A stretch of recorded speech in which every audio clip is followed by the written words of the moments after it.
You're listening to the Tjolgtjar Orgy on 95.3 WHRB, Cambridge, Massachusetts, streaming live on the web, www.whrb.org.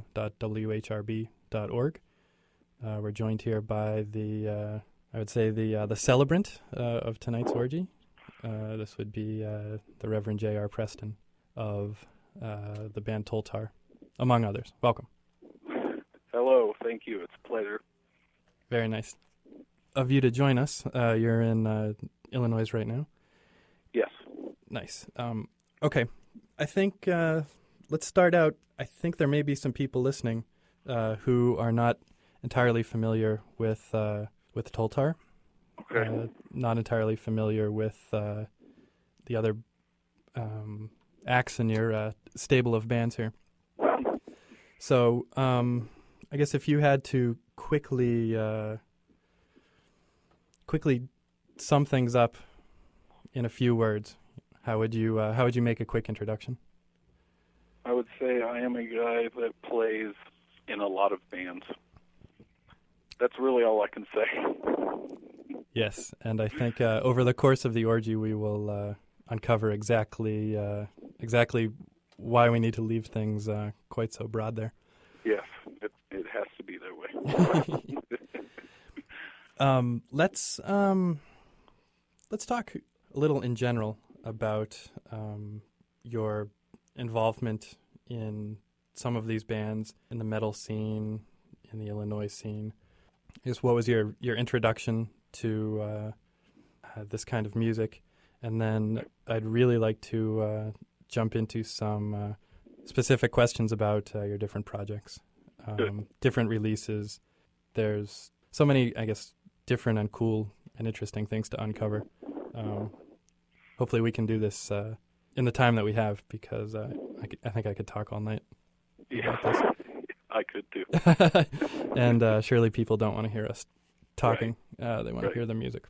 So when you were growing up, what type of music were you exposed to, either in school or with your family? I know you mentioned you had a relative who was a jazz band leader. Yes. In my family, it's mostly jazz and country, so there's a lot of that I was introduced to, and some blues. Okay. But my mother and father liked rock, so we were listening to things like the Animals, and I was 5 years old, you know. From that, I would say more in the rock realm, I moved on to things like Kiss and AC/DC and Led Zeppelin and things like that. But yeah, that's the stuff I was introduced to at an early age that I really liked, especially things like Kiss. That was one of my big bands when I was young. I think my parents' record collection stops abruptly at Fleetwood Mac. So yeah. I guess Kiss would be a good starting point into the darker, more theatrical, heavier side of things. Yeah. And then did your interest blossom into heavier forms of metal from there, or did you go through a punk phase, or was it kind of a big jumble of interesting new things? Yeah, it was a jumble of everything. Okay. Because I really can't think of a genre of music where there's not some group or artist that I listen to. So it's all over the place. And then the history of Tjolgtjar, since this is the Tjolgtjar Orgy, must have come about, I guess the first demo tape was the late 90s, 98? Yes. This is going to come out goofy, but what were you thinking as you were doing that? When I was doing the first one, I wasn't really thinking more along the lines of what it has become. Mm-hmm. The first one only has a few songs that really even relate to it. It was more or less, the word Tjolgtjar in the band came out of my research that I've done to the occult over my life. I probably started at age 13 and got into stuff like Aleister Crowley and things, and I started getting into that side of life, so to speak, on my own and just trying different things that I had learned, and that's where the word Tjolgtjar comes from. But on that first demo, that's really the most information I had was the word. So that's why it was under that word. Got it. There's a couple songs that relate to it, but nothing else. Mm. And was Blood Cult forming around that same time? Oh, Blood Cult goes back to around late 94. Okay. When we were still in high school. Okay, and you're part of that from the beginning? Yes. Okay. Would you call that a typical high school band, battle of the bands, practicing in the garage? Yeah. We actually won third place in a battle of the bands. Can I ask what song you played? Well, it was before we were called Blood Cult, so Okay. we were playing more along the lines. Well, I don't even know what to compare it to. It was more straight rock than Blood Cult became. Okay. So it wasn't a Blood Cult song. Yeah, I. You guys are a little bit weird, but I have a hard time imagining a fully formed Blood Cult made of 14-year-olds. Yeah. Well, it didn't happen. So. And then as the two projects, as your two main projects, I guess, evolved, would you say they grew independently or together? I guess how much of an overlap was there in the development of those kind of two streams of your output? I think the only overlap is that they were both concerned with dark subjects. That's really it. Other than the fact that I'm in both bands and I founded both bands, there's no real overlap here. Okay. And is that still a distinction that you would point out to people? Yes, very much so. Yeah. And that's interesting because I would guess, correct me if I'm wrong, but the fan base most definitely overlaps. Yes. Actually, here's a question for you that I really don't know the answer to. Okay. Has Blood Cult ever gone on a full tour? No. Or played many shows? We went around the Midwest in, I think it was 2003, mostly in Illinois, and not really very many shows. Okay. But we traveled, and we quickly found out we didn't like it that much. It just was, we're three small town guys from Illinois. And I think when you go on a tour with a really small time metal band, and that's exactly what we still are, very small time, there's just not much of an audience.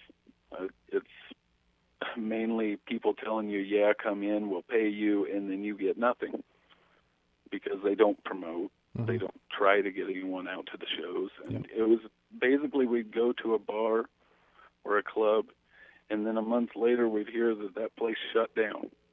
So that's what it was. Okay. I could see why that would be frustrating. And do you hold, does that still hold true today? Because I'm not going to put myself on the line here for booking a Blood Cult world tour, but I think I don't think you would be playing to empty bars. No, I don't. Yeah. I don't think so today. I'd really like to do it. We'd all really like to do it. Yep. It's just a matter of getting it together where everything is more comfortable than it has been in the past. And has there ever been a Tjolgtjar live performance or even a J.R. Preston solo performance? Well, not really. We're staying on the metal side of things here. Yeah, not on the metal side. Okay. Final question here, just for the introductory section here. Is music your full-time occupation? Because I see the level of output, sometimes a couple new discs per month. Yeah. And I just imagine you staying up until all hours of the night, just riffing away. Yeah, you're right. That's what I do. I do seasonal work. I'm a very small-time musician and a very small-time guy. Okay. I'm not looking for anything besides the simple life, and that's what I have. Yeah. So I'd like to do outdoor work, but Yep. for real money. But music, I would say, is my actual calling, and I would love to consider it a full-time job, even though I don't make any money doing it. But it sounds like you're pretty content with it, so Yes. no reason to change, I suppose. No reason to change it at all. Okay. All right. I'm going to ask you about a few specific projects and albums that we'll be playing on the Tjolgtjar Orgy. First of all, congratulations on the new Tjolgtjar full length. Thank you. Lord of the Forest, and I know I left out a word. It's Ikariki Tomidon. Okay. And it looks like a name? Yes. Yes. Okay. Is it a concept album per se, in the sense that it doesn't maybe jump around as some of the other discs tend to do? Well, it does. I think it's just the fact that I didn't print the lyrics that no one really knows. Yep. I have to ask, on this disc, it seems like you're quicker to jump into the country guitars, the honky-tonk riffs. Yeah. Is that due to the subject matter, or just how you feel like playing, or is it maybe you realize a certain comfort level with the mix of the different genres? Well, first off, there's no comfort level at all. Okay. Everything I record, I look back and say, oh, I should have done that differently, and this and that, and I criticize myself constantly. But I tend to leave things the way they are. So if I write something, I leave it the way I wrote it, and it's just a moment captured in time. It seems like that's a line of thinking that a lot of metal bands, black metal bands, seem to take, in the sense that they'll release 8 different demos of the same song rather than just sitting on something until it's done to their satisfaction. Maybe as a way of documenting. Yeah, and I think music should be like that. It should be personal. It should be from you. It shouldn't be something you analyze constantly and try to form into a product. Mm-hmm. Because I think people are really looking for something other than a product when they're looking at music seriously. Well, the fact that I think that we're doing this orgy this week, and that there's so much excitement, and I've heard a lot of good things already before the orgy has even started. Good. I think there's definitely support for that. I guess that ethos. Good. The radio station here really kind of avoids packaging things up as as products, and that's, I guess, one of the benefits of freeform radio and the orgy season in particular. Oh, it sure is. Sure is. Yeah. If I could ask you a few questions about one of the older Tjolgtjar releases, and I apologize again for butchering any names here, but it would be the Holnimnak. Holny Yimnyuk. One more time, please. Holny Yim. Well, now you're going to mess me up saying it. Holny Yimnyuk. Holny Yimyak. Yes. Okay, you're really messing me up here with the sometimes the J's are silent and sometimes they're Y's. So yes, it's all by design. Yes. Pretty much everything I listen to, I follow the lyrics very carefully. I figure if somebody took the time to write the lyrics and to commit them to media somehow, the least I can do is read along.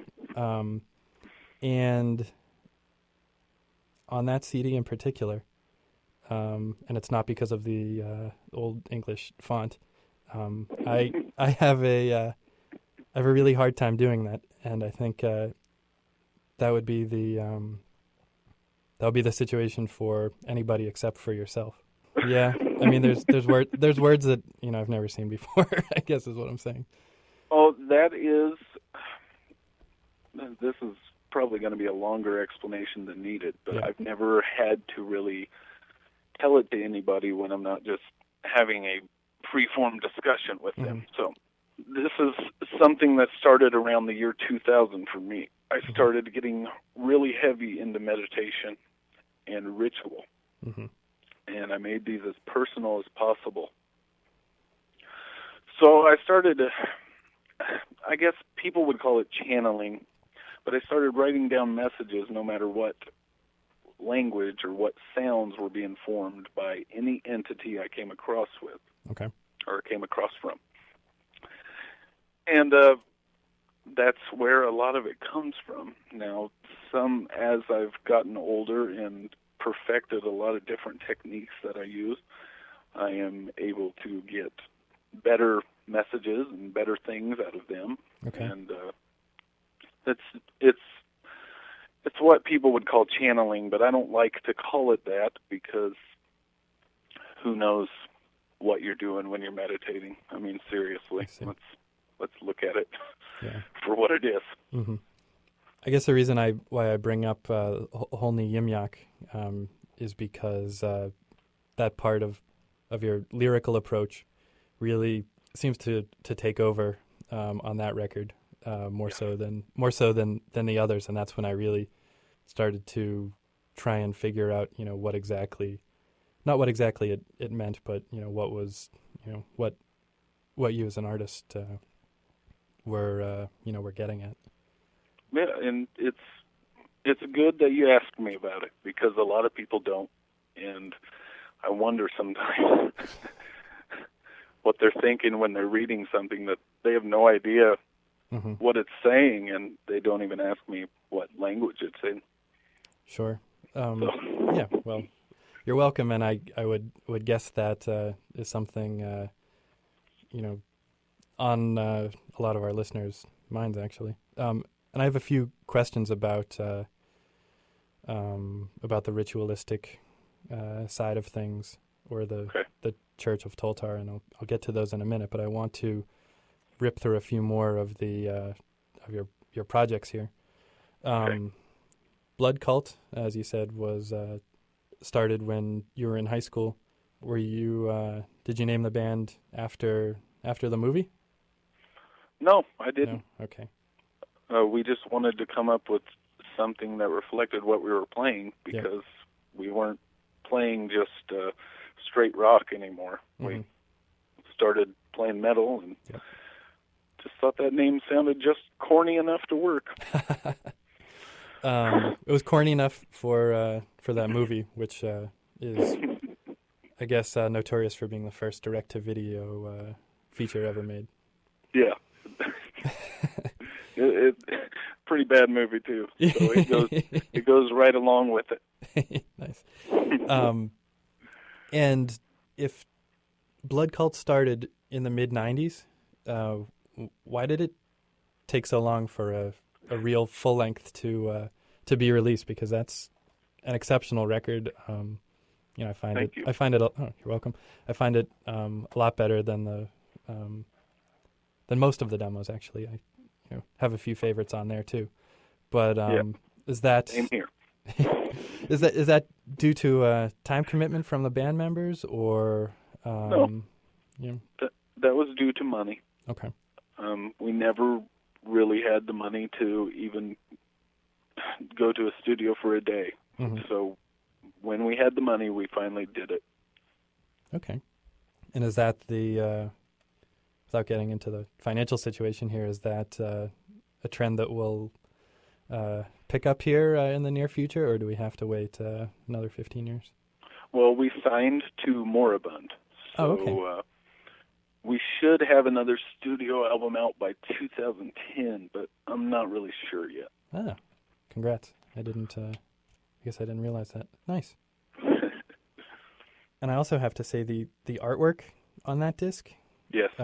is off the charts good. From the I guess the gatefold logo on the inside to the I guess machete wielding scarecrow, even to the logo itself. I'm glad when you put out a full length. Finally, it was done in a really classy way. Yeah, well, all credit for that has to go to Jeff Zornow. Okay. And he's an artist from New York, and he's a good friend. Always been a big supporter. Mm-hmm. He did the artwork on the inside of the new Tjolgtjar album too. So. Oh, the other gatefold. Yeah.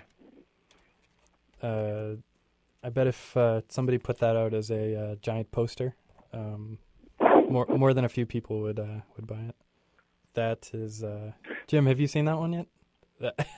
It's pretty killer.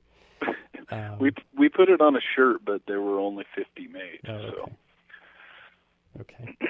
So. Okay. Yeah. This. I'm sure I'm not alone, but when I look at some of the intricate logos or record art, I tend to stare at it for kind of far too long. That reminds me of maybe a rudimentary Peni album cover where there's faces and things popping out at you all over the place. Well, yeah, I could tell you about I could give you a discussion for an hour about different album covers and what they mean to me because I spent so much time looking at them. Would it be fair to say that a lot of your bands are side projects with other Blood Cult members or local musicians? No, not really. Okay. There are a few that Blood Cult have done, mm-hmm. But mostly it's people from all over America. Okay. All right. I was trying to figure out, if it's a very kind of close-knit scene or kind of wider collaborations. And do you collaborate by mail or with folks that are traveling? It's by mail. It's done by mail. And so if we could go to Zexus. Okay. That is yourself and whom? Or is that only yourself? No, it's two other guys were on that. Yeah. But they're not in Blood Cult, and they are from Illinois. They are from Illinois, okay. But people weren't even supposed to know that I was in that band. It was that damn Metal Archive site told everybody I was in it. I see. So, that was supposed to be an anonymous kind of thing, and I'm not giving up who else was on it. So. Oh, okay. Even though it was released on Illinois and Thunder? Yeah. I would have... Okay, I never would have guessed.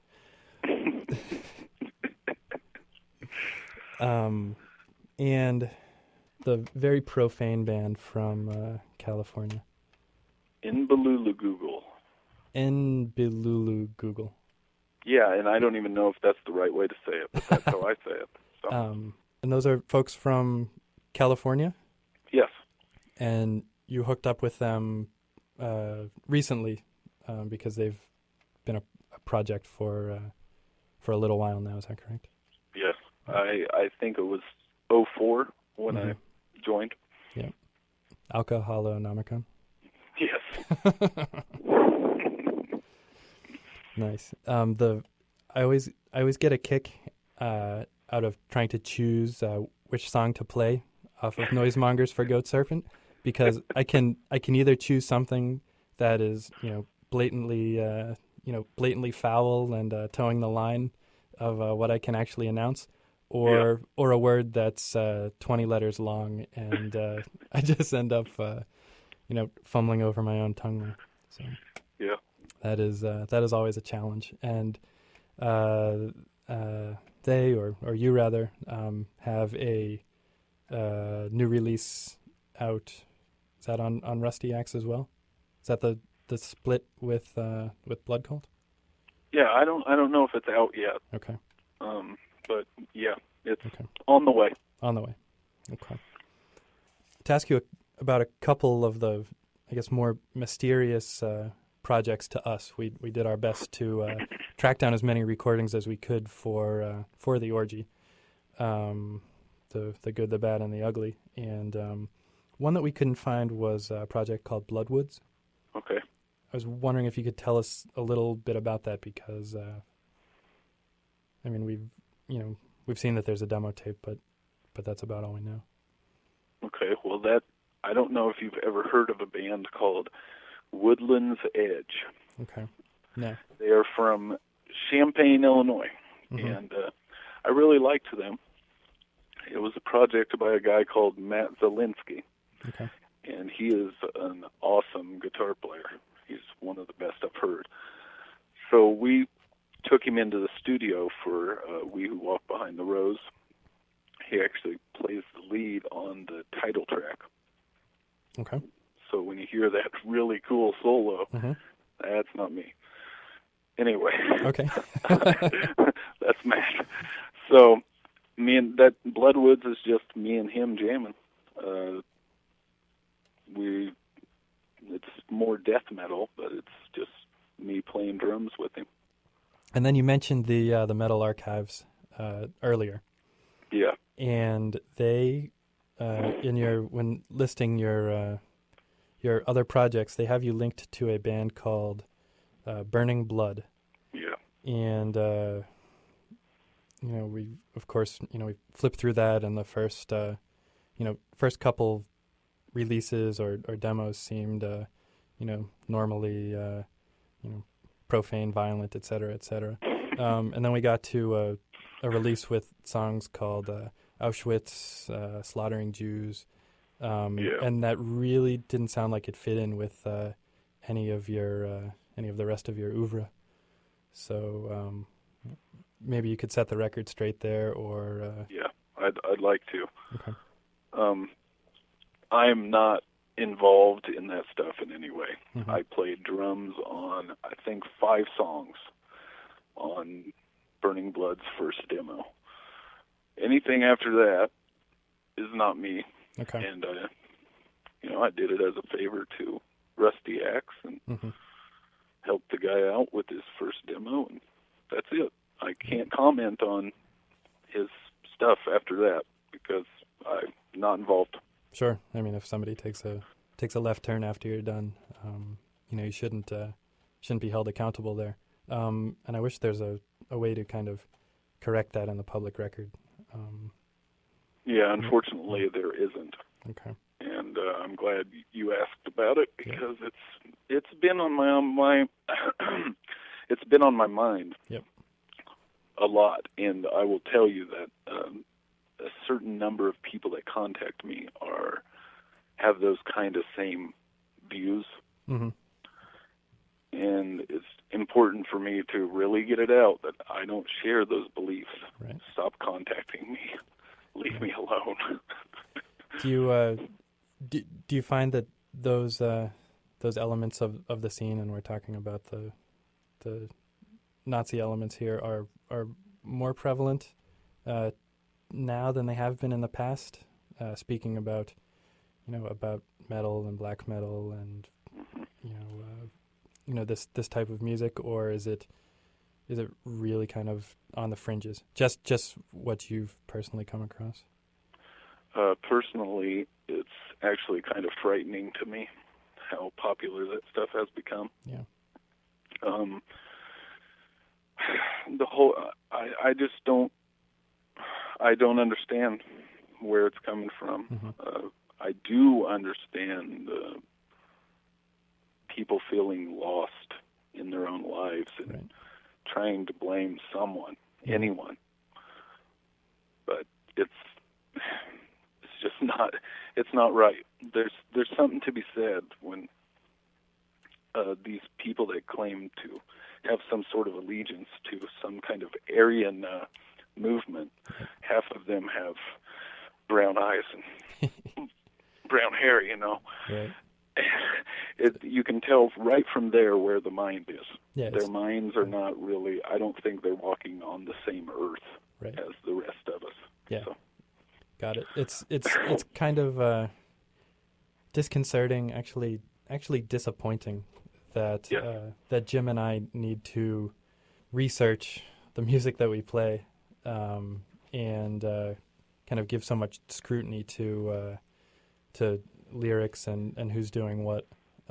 That's been, I don't want to say eradicated from the punk and hardcore scene that that we find around here, but it's definitely not as bad as it had been, and it's not as prevalent. So yeah, and it's a real problem for me because it's not just in black metal anymore. It's even in the New Age movement. So where is everybody supposed to turn? You're getting different scenes overrun by fools, and I'm just really tired of seeing it happen. Yeah, this is Jim. We feel the same way, and that's why, when we find when we want to explore this certain type of music, more experimental black metal, whatever you want to call, the sort of strange music that you can come across in that sort of tradition. I mean, a lot of that. One thing that I read that I didn't necessarily agree with, but I thought was at least thought-provoking was, I believe, this band Taka, which is a European band, who was sort of called out and blackballed for having like a big swastika painted on his chest at a big metal show. And I guess he was making the point that, well, all of my other music is about misanthropy and in general killing people and hating humanity and wanting to die and suicide. So, why is it so shocking that I have this symbol? Yeah. I mean, do you have thoughts on that? Like a connection between the sort of what seems to be an overt negativity in black metal and sort of hatred towards humanity. Like, do you experience that as like metaphor, as like a way to sort of transcend daily life and not necessarily, you don't necessarily want to go out and kill yourself or all your neighbors? I see all of that as quite foolish. These people are taking something that should be wonderful and mind expanding for people like us who are interested in this kind of music. They're taking it and forming it into this massive pile of crap. Negativity, if you want real negativity, go to church. Hang out with a lot of Christians. I'm not trying to put down Christians either, but there are a lot of them that are just completely crazy and negative. So go hang out with society. If that's what you like is negativity and killing people, go join the club. Stay out of black metal. So you would, I mean, I guess that seems, I mean, it's not surprising, I guess, knowing the sort of, the sort of music that you make, which tends to not focus on those elements, tends to explore the different things that you're interested in and different ideas, and as you said before, the channeling. But I mean, it seems like from the beginning in black metal, I mean, negativity was and sort of being angry at the world was at the core of a lot of the music. I mean, do you see yourself as trying to take things in a different direction, or do you find a connection? Do you feel an affinity between your music and black metal, or is it just something that sort of gets lumped together, as like all experimental metal is called black metal? Right. I see it being closer to the Merciful Fate side, the Dark Throne side, than the Burzum side. I'm not into hatred. I'm not into killing people. So it's not what I'm going to be singing about. I mean, it's always refreshing when you come across projects such as yours, which we find it much more interesting when bands explore their own private or not so private mythology. Well, how extreme is it to add more crap to a world that's already full of it? Yeah. That sounds like the easy way out. It's not very extreme, is it? It's kind of going along with the flow, isn't it? Mm-hmm. Yeah. Yeah. So, since we've focused here a lot on what Tjolgtjar is not, let's kind of do a U-turn and talk about what Tjolgtjar is, and okay. We touched on the lyrics and the meditation earlier, but I guess I'd like your thoughts as to whether it's something entirely personal, or do you see this as something that could be shared within a group at that same intimate level in which you experience things? Yeah.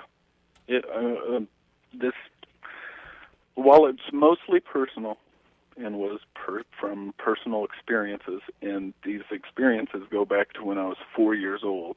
So, I mean, this has been a whole life of me really trying to figure out a lot of things that most people don't even think about. We are a group, and we discuss things together and do things together, and I think it can be shared with a lot of people, just not the whole world. Mm-hmm. Let's put it that way. Would you call it a church in the traditional sense of the word? No. Why have another traditional church? Yeah. Kind of boring. Mm-hmm. Could you talk a little bit about the meetings that you do have, and the different experiences that people other than yourself have had? Oh yeah. God, where to start? It's been going on since 2004, and it's just been usually the main core of us that really started it. Mm-hmm. We'll get together about twice a month, and maybe once a month, depending on schedules and things. Mm-hmm. So it's not like a real church with a set. It's not. It doesn't have a set. It doesn't have laws. It doesn't have commandments. Mm-hmm. It doesn't have a God to worship. Mm-hmm. It's probably the most unconventional thing that you could call a church. Mm-hmm. It's really a glorified discussion group that through trying different things, both together and personally, and taking down notes and sharing those notes, we've come to a lot of group experiences, so to speak. Not really sure how to put it. Is that in a musical way, or no, in a non-musical way? Okay. And we really try to take the things we learn together mm-hmm. and bring them to others. And that's what we've been doing for 4 years now. And in the things that you do experience, are there any individual entities, or I don't want to say spirits or whatever, but is it mostly abstract, or are there finite objects or people or personalities? Well, let's put it this way. If something is finite, doesn't that mean it just comes out of something that's infinite? So who am I to say if what I'm experiencing is actually the real deal? Mm-hmm. I don't know. None of us know. Okay. So it's not, I guess, just thinking about Christianity here, there's a narrative, there's characters, There's, Right. God, Mm-hmm. and that any of those elements present or not at all. There are some characters. There are. There are some stories, but that doesn't mean everyone should take them seriously. Mm-hmm. They're just experiences. They're just things. There's no other way to put it. And Tjolgtjar is the name of what? It is the name of a group. It is what Okay. all the different individual ones used the same thing to describe themselves. I don't know what it is. Now, Okay. I've read stuff on the internet where it says that it's a race of ancient people or it's a race of aliens, but it's really not. It's something I experienced. It's a word that was there at every level, and so I used it. Is there anything that you would consider sacred about this, or undescribable, or? Yeah. It's all indescribable. Yeah. It's sacred only in the sense that it comes out of life and it comes out of creation. And that's the only way it could be called sacred. Okay. Because everything to me that is created and comes out of any kind of creation is pretty damn sacred. If we could switch to a little bit lighter lyrical themes here. Good. I'd like to ask you about video games. Okay. How's that for a transition? You've got the project Zexus. At least that's how I always pronounced it when I was playing the game on Nintendo. Is that Yeah. That's correct? Okay. And there's Tjolgtjar's song about the game Gauntlet, which Yes. is one of our favorites. How does that fit in with everything else that we've been discussing? It doesn't. I'm a human being. Yep. I like to have fun. I on occasion will record something that has nothing to do with anything, Mm-hmm. and I'll stick it somewhere where it probably shouldn't be put. But Okay. I'm not trying to create a product. I'm just creating, and that's it. So, movie references, Halloween, Creepshow, Yeah. pro wrestling, Yeah. yeah, all in that same vein there. Yeah. I was especially happy to see the project Life Sucks. With it looks like there were only 4 songs. I was wondering if there were any more hiding in shoeboxes at your house, because I got a real kick out of that. I think there's 4 more songs, but you know what? They're absolutely terrible, and the lyrical content is really just terrible. It was porn rock like the Mentors. I see.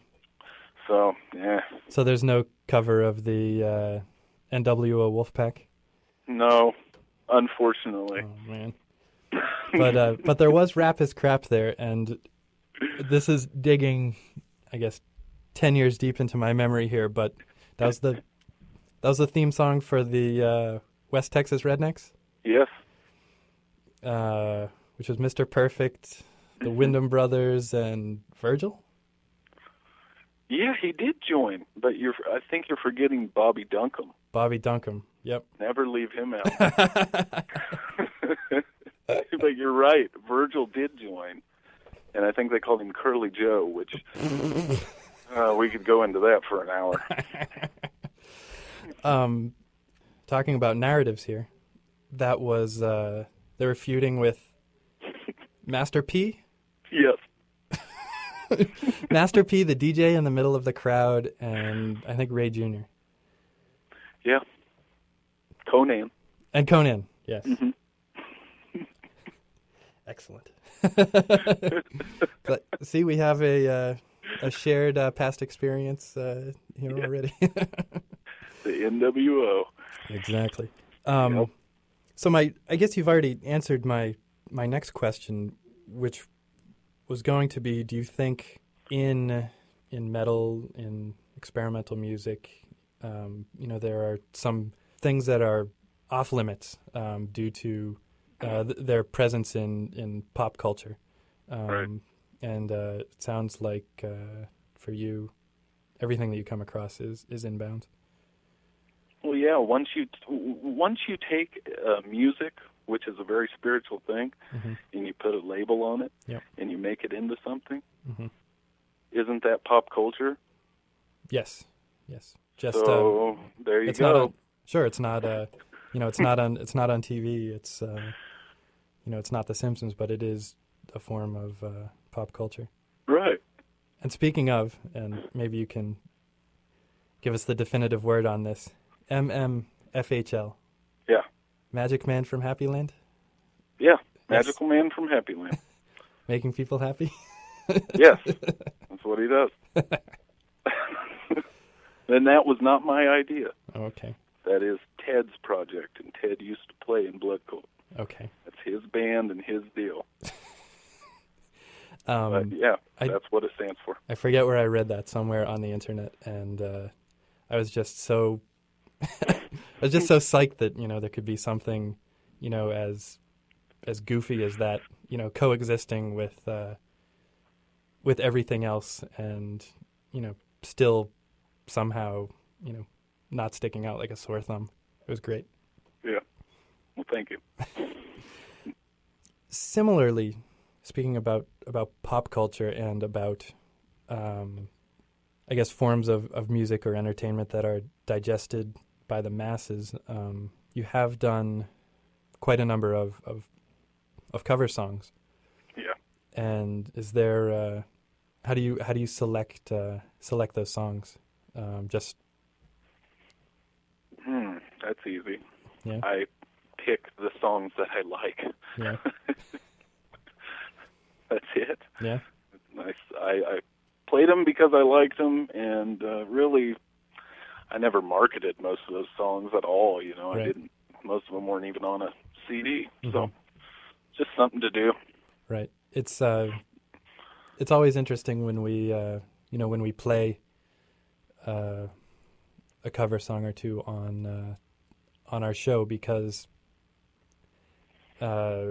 it's something that somebody might actually be familiar with. I would say 90% of what we play is somebody's hearing it for the first time.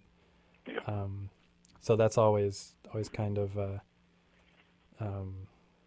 cool. Now, Yeah. I have discovered a theme here in your selection of cover songs. So you can tell me if I'm right or if I'm wrong.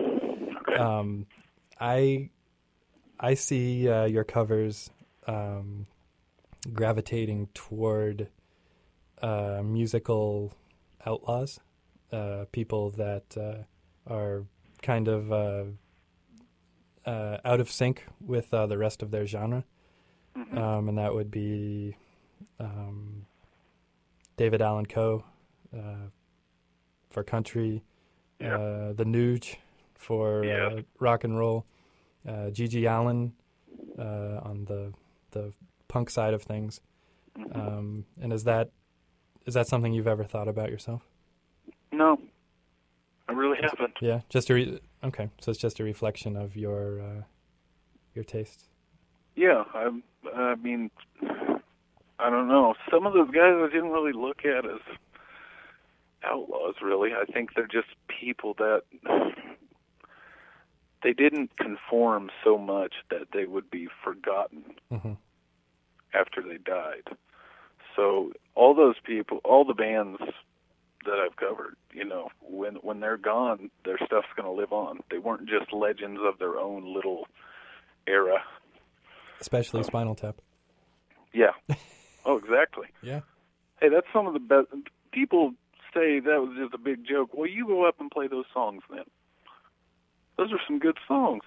They really are, and I am very proud to have seen Spinal Tap in concert back when I was in high school, and it was a lot of fun.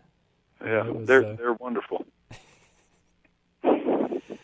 And it's interesting you under the Tjolgtjar banner do listen to the Flower People. Yeah. So definitely not sure when we'll get to that, but hopefully all our listeners stick around at least for that.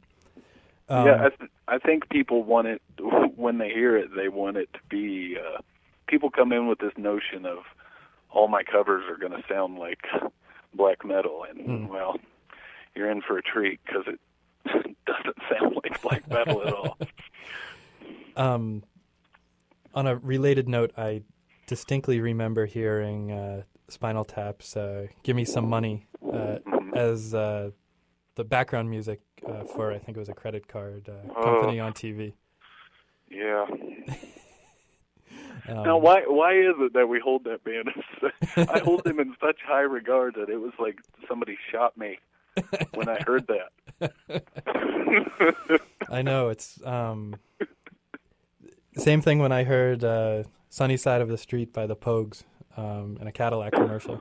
Oh God! He have a song about junkies and prostitutes and being down and out on your luck, and puking in gutters, and it's being used to sell SUVs. Ugh. Goes to show you the lengths that the corporations will go to to get customers. They will stop at nothing. Another question I have for you, and this is kind of speaking about Tjolgtjar itself, but also it could apply to any number of your projects. Okay. Is there any significance or kind of conscious, application of your different vocal styles? Because some songs, especially the covers, are sung very straight. There's definitely the falsetto from time to time. Yes. There's the death metal Cookie Monster growl, and then there's the we call it the the quack, but I don't know. Yeah. Donald Duck. The Donald Duck. Yeah. What is that? Just however whatever fits in best to the music. Pretty much. If I could, I would sing like Rob Halford through every song. Mm-hmm. But I smoke cigarettes and I drink, and my falsetto is just, I only do it on occasion. So, yeah. I'd love to do it all the way, like King Diamond or something. Yes. But, yeah, I go with what I can do. Okay. Okay, good. I'm glad to get that sorted out. For a while I had in my mind, the thought of different personas or something, especially because the lyrics are very, difficult to wrap my head around at, from release to release or even from song to song. Right. Okay. So that's very good to know. And Jim and I both read and reread and reread. I guess I would call it a rant, which you recently distributed. Oh, gee. And if I could just, it would be what was the impetus behind that? And for people that don't know what we're talking about, it's kind of imagine an essay entitled, "My Art Is Not a Joke." Right. I was just tired of getting emails, and why do people have to come straight to the source to tell them how much they don't like them? And if you don't like it, that's fine, but don't go everywhere telling people it's a joke and this guy wants to destroy black metal and this and that. You're just trying to get people riled up over nothing. It just came out of that. Just tired of it. So just, I guess, not being an artist myself, although we certainly do get our share of hecklers, on our, on a weekly basis. Not being an artist, I guess I wouldn't have guessed that people would share a negative opinion of a band, or I guess of any creative outlet.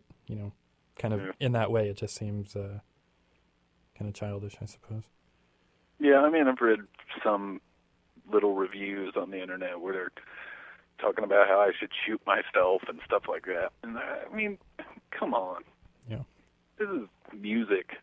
I'm not running the world. Get off my back.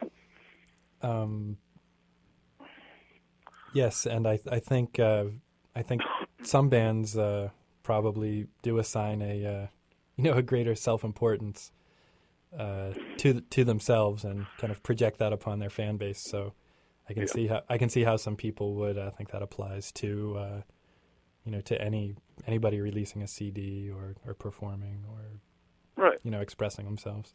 Yeah. If I could ask you about a few specific songs. Okay. Because again, I really we really try and dig into lyrics and the the meanings and so on and so forth. This is from the Blood Cult full length, and the Moiaqua coal mine disaster. That was a real event. Yeah, and it's now. I used to live there. Okay. Make sure you call it Moiaqua. You Moiaqua. got to pronounce it the redneck way. Moiaqua. Yeah. Okay. Yeah, sad, isn't it? Okay. Moiaqua. Okay. All right. Moiaqua. Yeah, that really happened. Okay. And I kind of growing up always really loved the epic Iron Maiden songs that were about a historical character or event, or I don't know whether it was like World War I fighter pilots or Alexander the Great or what have you. Right.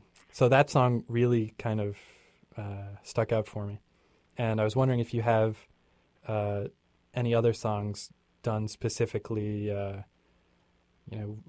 with regard to kind of the history of Illinois or past events. Not really. Okay. Maybe theosophically, but not historically. Okay. You see what I mean there? Mm-hmm. It's not. It wouldn't be considered history. Okay. So let's just say that I don't have another song about history. Okay. Maybe that's why that one stuck out so much for me then. Okay. Okay, on the Tjolgtjar disc, Midnight at Witches Sabbath. Yes. There is the song which I can, without hesitation, say is our most popular song that we play weekly on Sworn to the Dark. And that's Voyage of Satan's Elves. Okay. Could you tell us a little bit about that song, and specifically what is that melody, because it can't just be like the belly dancing song. Oh yeah. Yeah. I took it. Is that just like straight out of, I think it was a Popeye cartoon. And the lyrics are about Christmas. Santa. So, for people out there, this is, gosh, I guess if you think of, maybe what you think of as, if you had to name, one like Egyptian song, or belly dancing song, it's the do do do do do. Yes. Yes. Well, it's glad to. I'm glad to find out the the genesis of that one. That's been. You don't know how long I've been waiting to ask you about that one. Yeah, I'm almost 100% positive that comes from Popeye. He's a good man. He's a good man. All right, and let me see. I got a couple others here I would like to ask you about. On the Voyages from Center of Earth CD, which is okay. It changes for me, but I think that's probably my favorite Tjolgtjar release. Really? Yes. Cool. What the lyrics and the songs there seem to deal with astrophysics, wormholes, time travel, specifically the song "Eliminating Wormhole Corruption."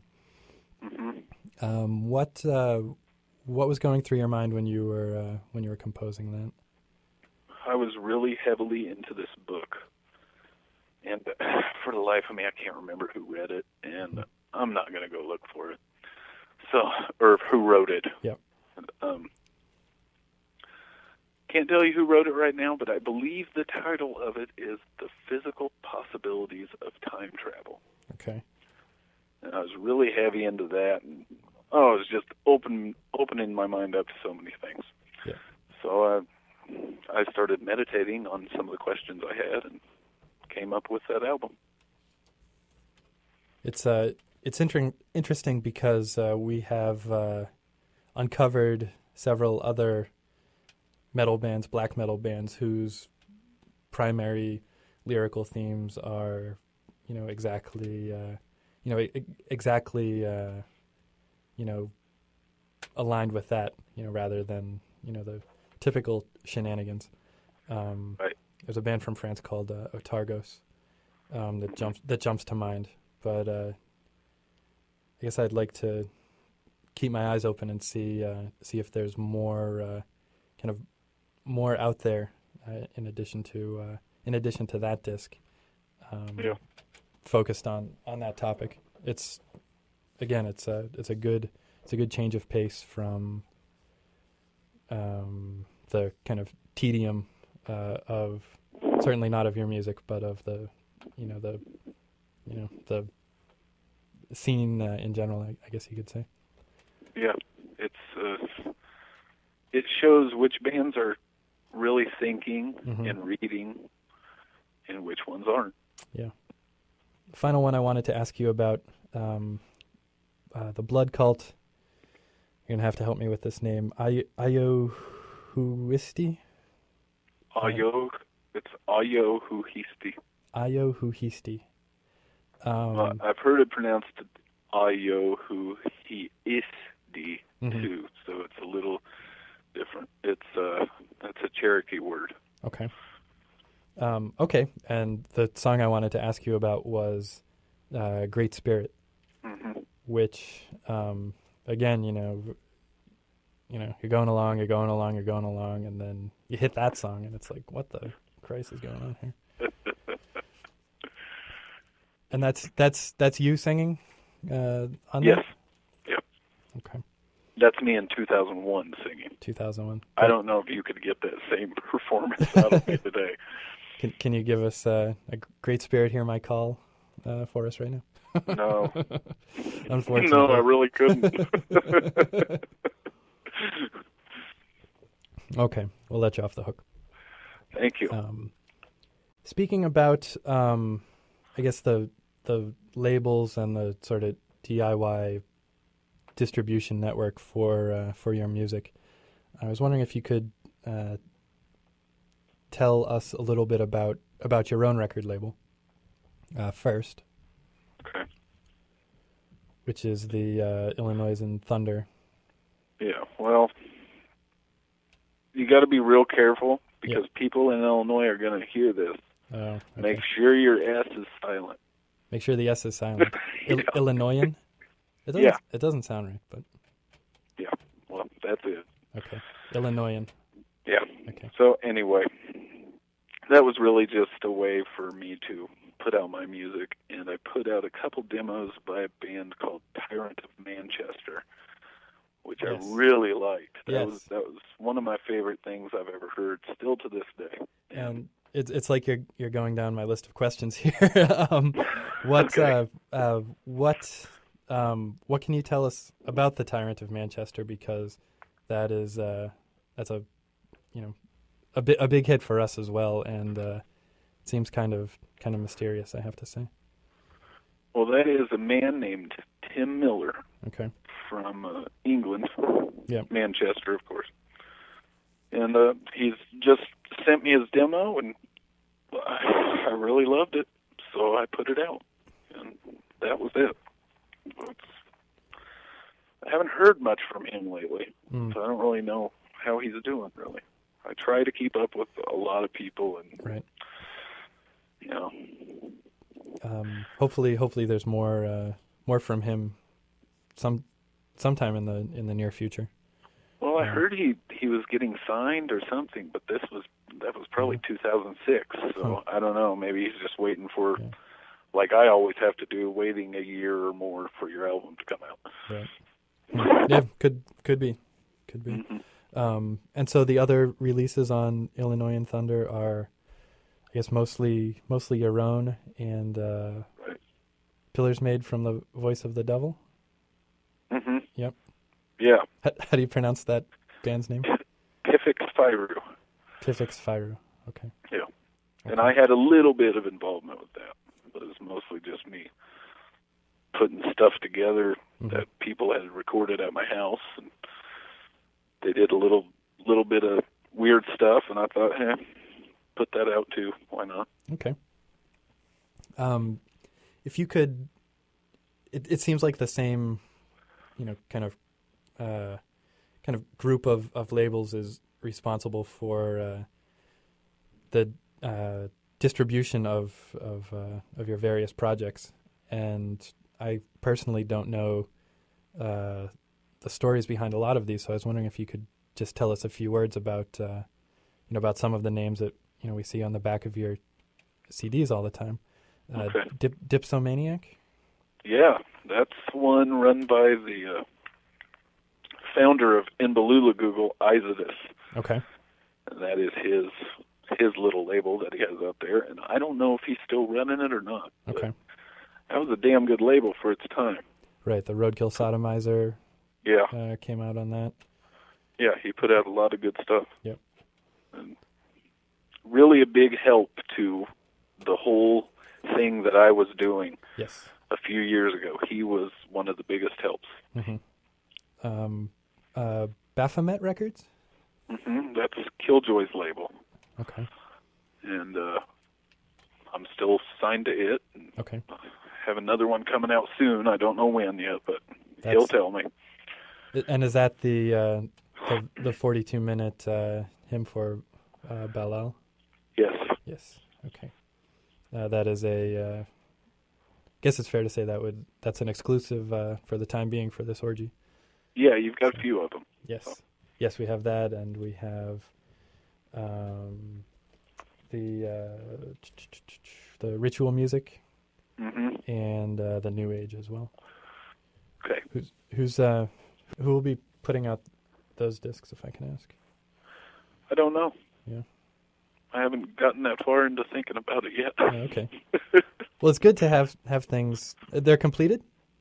Yeah. Yeah? Okay, well, I guess it's good to have a backlog of finished work rather than writer's block, I suppose. Yeah, I can't stand deadlines, and I feel that it's best just to get something done and leave it sit until someone wants to put it out there. I wish my boss would be open to that line of thinking there. Suffering Jesus Records put out the newest Tjolgtjar disc. Yeah. And that is a label from Canada. From Canada, okay.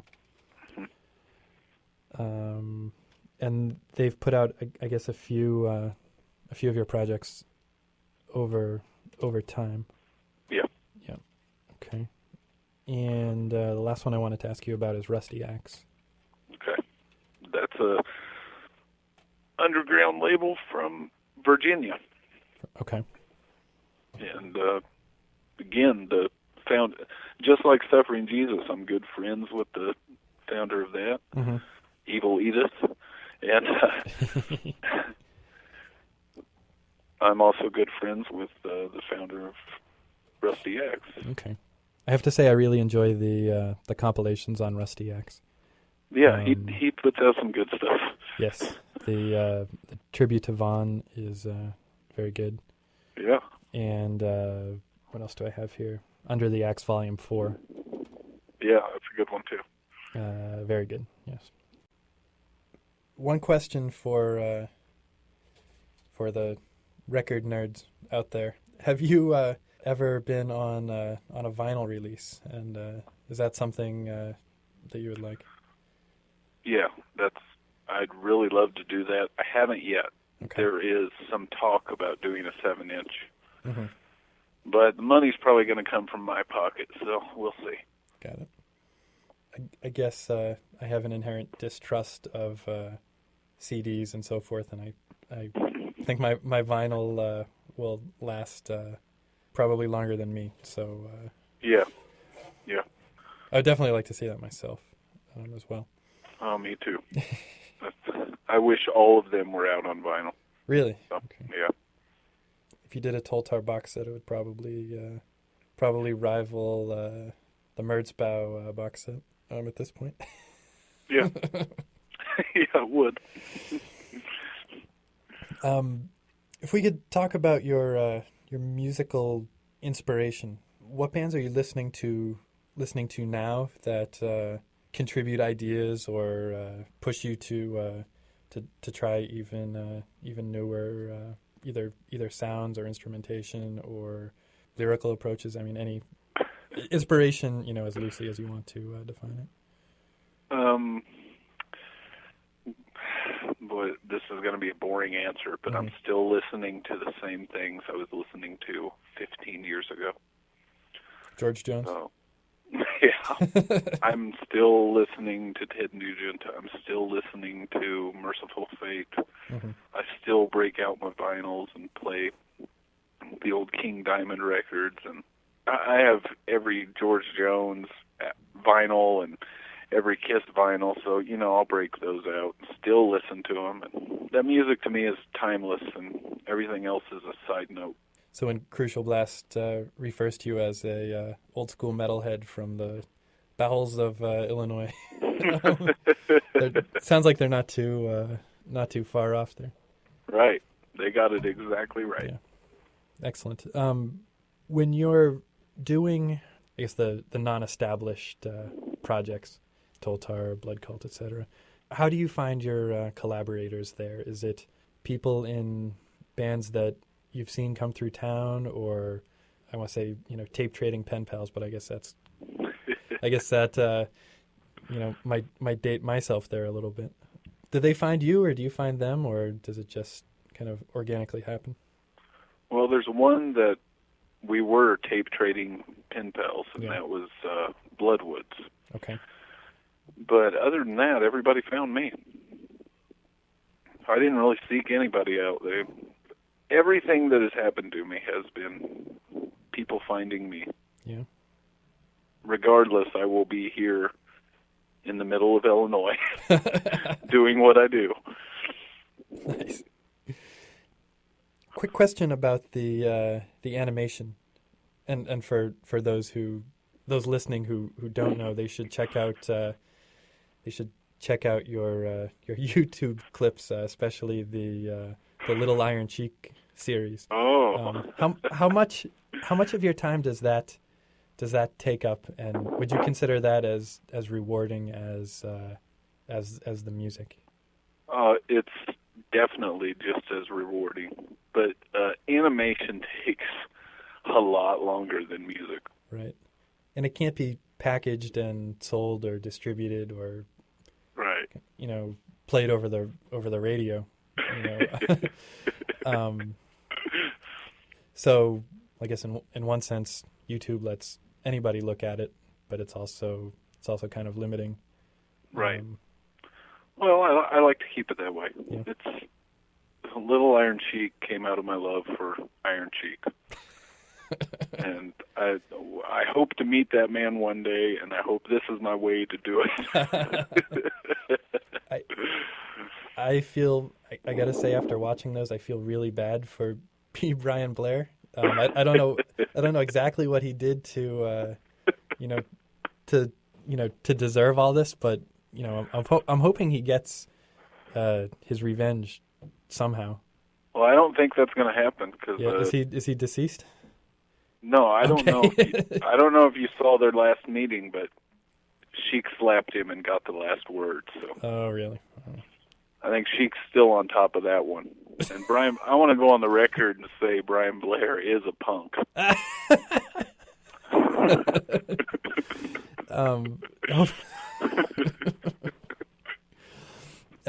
think my favorite part of that is when the Iron Sheik is just kind of dropping names, and you very quickly show the Briscoes or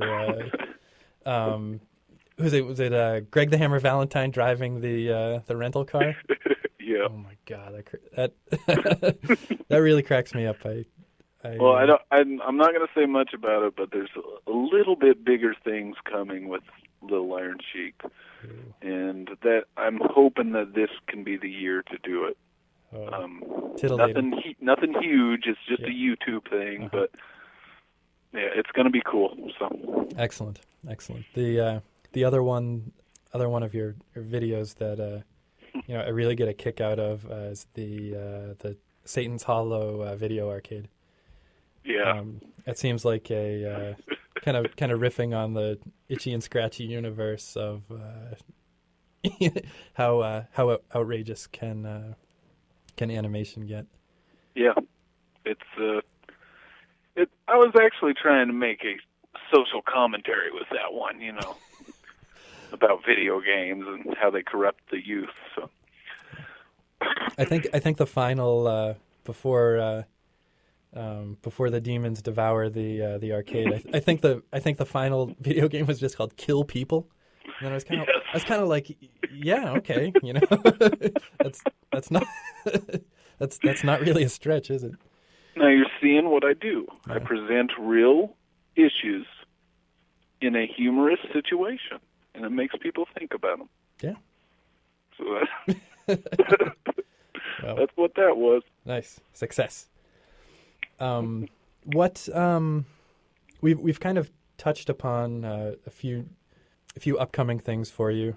The teaser for the Little Iron Sheik, the new Tjolgtjar discs, that we will be debuting on this orgy here. Yeah, you're the first. Excellent. We're very privileged. Thank you again for. Well, thank you. I'm glad to do this. You're very welcome. Is there anything else coming up? Live performances, gigs with Gypsoma, who's your indie rock, bar rock band. Yeah, live performances or anything on the horizon that you want to hype or put out there for people to be on the lookout for. Yeah, well, Gypsoma is going to do some more shows this year, and we're kind of spread out around the country now too. So, everybody has different jobs, and we get together when we can. And so there'll be a few more shows this year with them, and I really hope that we can go in and do another record. But it's just our schedules are so mixed up. But we're going to do more. Okay. Is All Bets Action the only release so far? Well, they had one release before I was in the band. I see. Okay. So, but yeah, that's the only one under the Gypsoma name. So. Okay. Thank you for sending over the show-stopping version of Yellow Ledbetter, by the way. You're welcome. I'm not sure when we will get to that in the course of this orgy, but I can guarantee it will be played, and possibly more than once. Okay. Great. I think unless you have anything else to add that we haven't specifically covered, I think that about wraps things up here. Well, I just want to say thank you. Oh. Thanks to everyone. Oh. Anyone who's listening to me, I love you. Excellent. Thanks. That's it. Thanks.